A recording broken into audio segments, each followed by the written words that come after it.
What's up, Revo fans? What have we got here?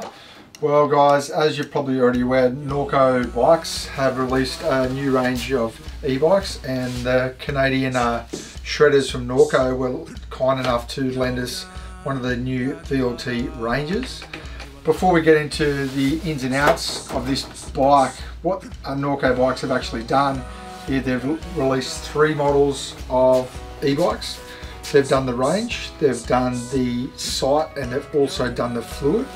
This is the big travel model which they've sent us, which pumps out 180mm of travel up front, 170 in the back.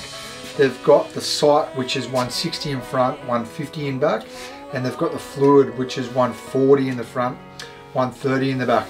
They also offer this bike in a number of different build options, and they also offer it in a number of different frame options. So this is the alloy version, and they also do this bike in the carbon version in a couple of different builds, and same with the other models of their e-bikes. So as I said before, this is their big travel bike. So for the more gravity fed guys who really are into their descending and aggressive style of riding, then the range is definitely the way to go.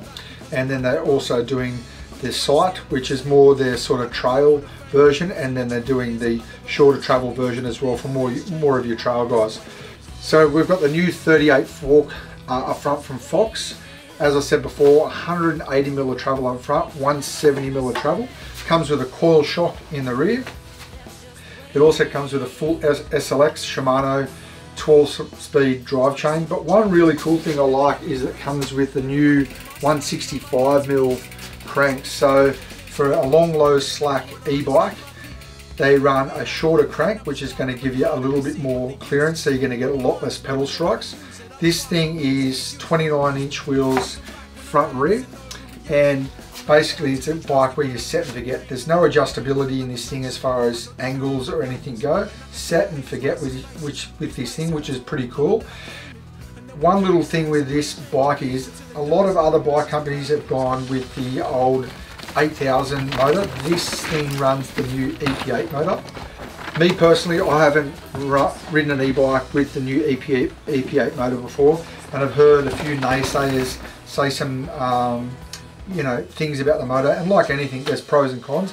However, one thing I will say is the power delivery with this is really smooth. It feels very similar to the power delivery on your normal bike. Sure, you know you're riding an e-bike, but the power delivery is a lot smoother than some of the other e-bikes we've actually ridden.